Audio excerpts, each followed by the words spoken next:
the unbelievably precise surgical operations. We have reported about 20 to 25 cases in which UFOs approaching their witnesses just attack them for no reason, and sometimes these attacks result in death of the victims.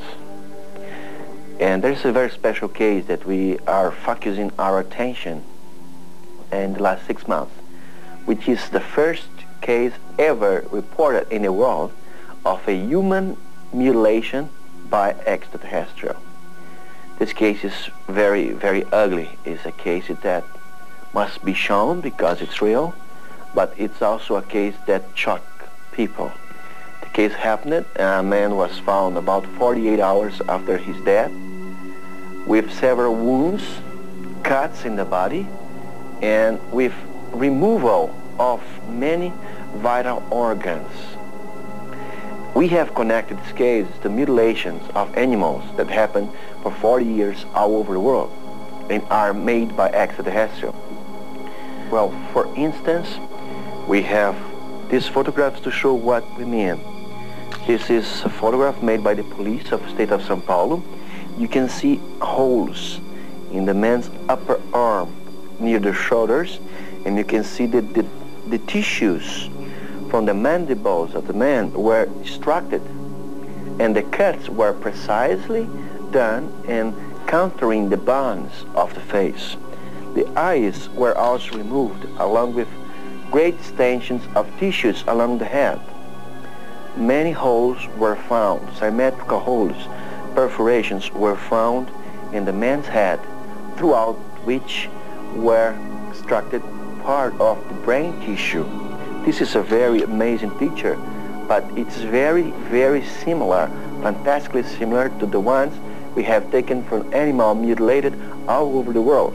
Now I'm going to show you an even worse picture, which is this one, and here you can see clearly different holes. One of them is in the man's leg, the left leg, and one is in the umbilical area.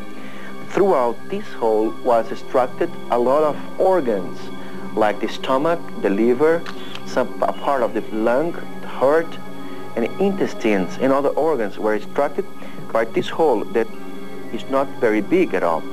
And experts that performed the autopsies in the body concluded that it was used as some sort of a sucking device, like a vacuum cleaner or something, to extract the parts of the human body. And the testicles were all cut out. And we can see exactly the same thing happen with animals all over the world. We got information of 12 other different cases in which people have been found with similar cuts and wounds all over their bodies in different locations in only 5 years.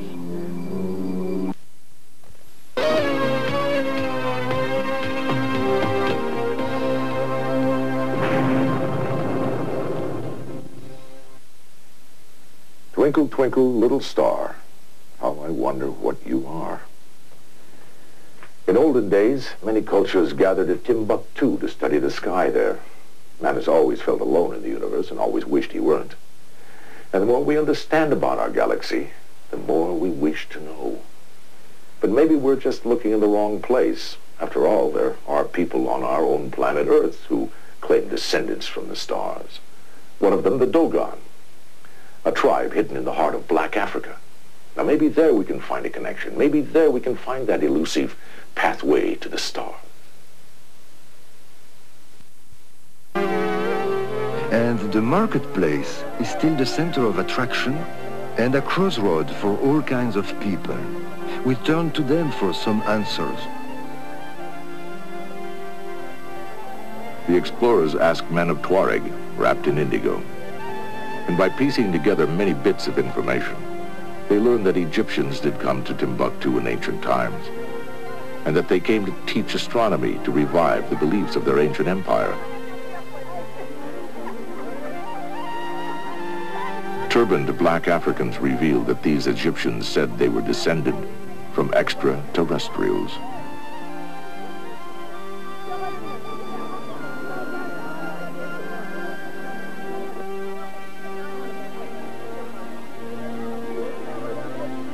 and women of pearl, decked in amber, tell stories that these Egyptians came from the brightest of stars, Sirius, the dog star, and their descendants still live in Black Africa.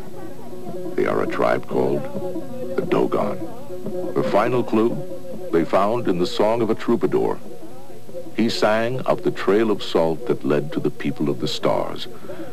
It was all they needed. Finally, all these doors lead to something.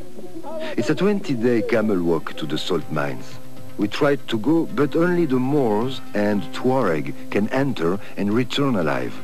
The government sends its prisoners there to think. But there is no fresh water, so they don't last long.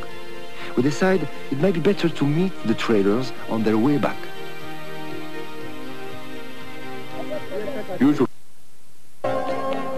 Once more we turn to the people. We finally find a guide who says he knows of the Dogon. He laughs about them. Everybody knows that the stars are hung by ropes from the sky. How can they say they come from a star? We smile and agree with him. We have 1 week to reach the Dogon. In 7 days, these savannas will be flooded and the road impassable.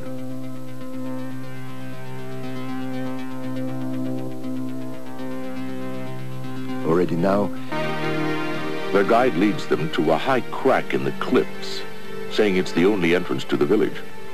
Once inside, the cliffs unfold. The supernatural is thick in the air. It looks like Shangri-La, but will it be the right one to go?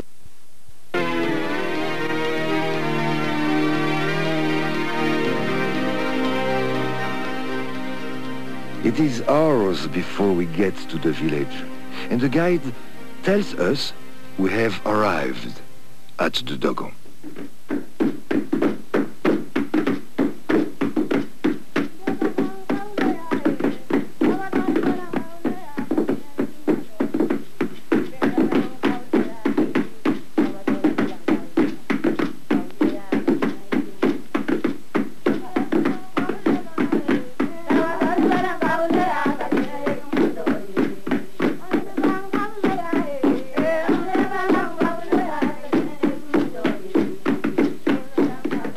Keep their grain in turreted silos, looking suspiciously like gingerbread, and they live in flat-roofed houses. But beneath the placid exterior of their neat village lurks the potency of the spirit world. And everywhere is the evidence of a tangible supernatural reality. The ears, mouth, and nose are protected from evil spirits. Gold loops serve as decoys, assuming the spirits like flashy jewelry.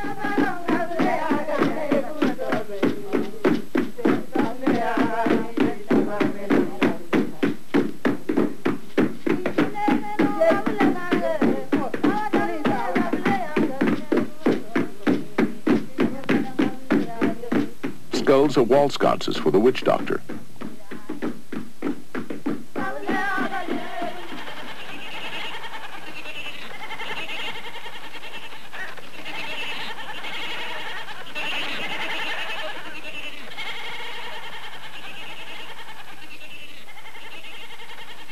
We learn here, Amma is god of the universe. Ogo and Nomo, his two sons. Ogo represents mankind spreading chaos everywhere, and Nomo, Amma's second son, a messenger from the sky. Nomo descended in an ark. As it landed, the Dogon tell us that stones ground to gravel, wind thrashed great clouds of dust into the air, and people were turned albino by the power of the light. The ark was towed to a pond because Nomo's home is in the water. From there, Nomo taught man the principles of life, crushed Ogo, his chaotic brother, and eventually returned to the sky. What is amazing is the evidence the Dogon have to prove all this. The Dogon worship Potolo as the kingdom of Nomo. This star corresponds to our Sirius B. It is a white dwarf star with the mass of the sun and the radii of the earth. We first saw Sirius B in 1844, yet the Dogon have worshipped it for centuries. How on earth did they know? Perhaps not on earth.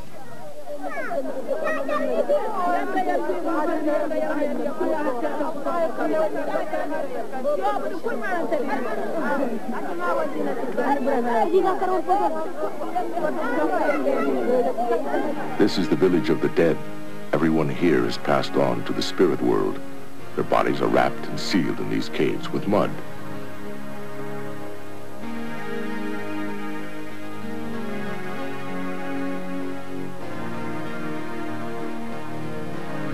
Nomo is always present.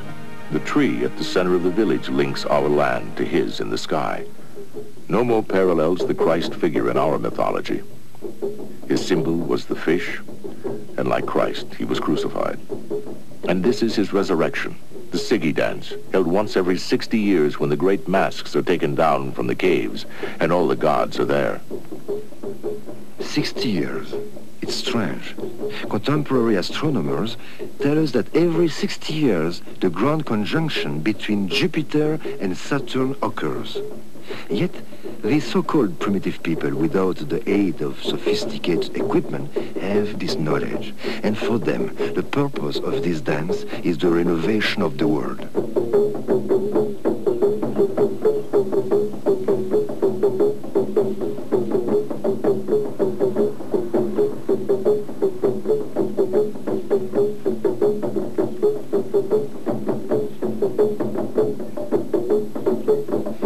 If the stilt dancer is both male and female, the Sirige masker is all male. Together, they balance the power of virility and femininity in the universe. The stilt dancer is also a time walker who leads the dancers into the spirit world. This journey is a scary one, full of danger and transformation. The line between wearing a mask and being a god becomes increasingly thin. Soon, these are no longer dancers, they are gods, preparing for Nomo's return.